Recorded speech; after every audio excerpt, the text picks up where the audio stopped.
Hey everyone, welcome back to the channel. Today we're diving into a horror classic that's etched into genre history, When a Stranger Calls from 1979.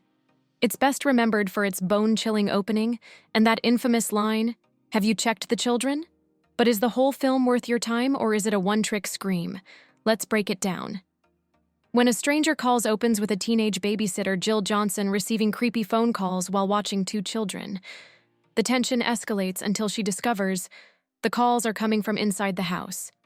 The killer, Kurt Duncan, is arrested, but the film fast-forwards 7 years, shifting focus to his escape and the detective tracking him. The film feels like a short film in the first 20 minutes, followed by a slower-paced cat-and-mouse procedural. The shift between the two for the period in which it was made was a bold move in comparison to other horrors of the time. Carol Kane plays Jill, our protagonist in the opening sequence, in which she delivers a phenomenal performance. Her expressive face and restrained panic are what sell the terror.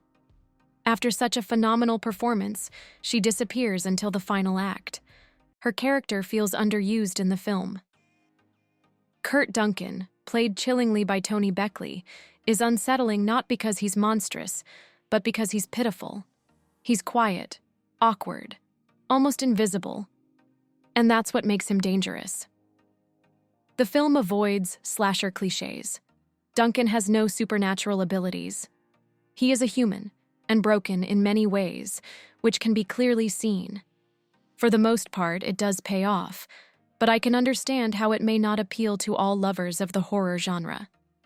The cinematography in the first act is brilliant. Tight frames, dim lighting, and slow pans is phenomenally done in this horror film. It creates a suffocating sense of dread, but after the first 20 minutes, the visual tension drops significantly. The second act, from a visual standpoint, feels like the film is letting the viewers down. The tension dissipates greatly during this act. When a Stranger Calls is a psychological horror. There is no excessive use of blood and violence. It tells the story of a broken character and the levels of horror he can inflict. The opening gives us tension, mystery, and fear of the unseen. The tonal shift from that masterclass just to the average cat and mouse that follows feels underwhelming. This aspect might satisfy some, but for most, it will not.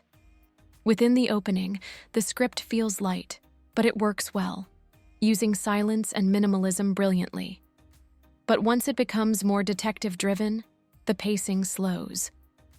The decisions of some characters feels like it was done only for the sake of convenience, to move the story along. The script overall is uneven. It feels like different scripts altogether. The first act is gripping. The middle drags. The finale regains some much-needed energy but lacks the power of the opening. The supporting characters are okay, nothing spectacular and nothing to moan about. This counts for both the script and the performances. The film uses silence as a weapon. There's no overbearing score, just ambient sound, creaking floors, and of course, the phone. When music does come in, it's subtle and eerie. The sound in the film is intricate to its success. It helps to build the tension and mystery, and you get that chilling feeling whenever the phone rings. When a Stranger Calls is a film with a phenomenal opening that creates a measure of suspense, which is perfectly acted. The caller coming from inside the victim's house has become iconic because of this film. So much so that films such as 1996's Scream did something similar. The rest struggles to maintain that tension, veering into slow-burn thriller territory. Still, it demands respect for its psychological approach and unforgettable opening. It also has a phenomenal sequence in the finale. I enjoyed this film, mostly the first and third act. There is a reason why this film has become iconic and why it deserves a watch. If you enjoyed this review, hit like, subscribe, and comment with your favorite horror opening scenes. Until next time, keep the lights on.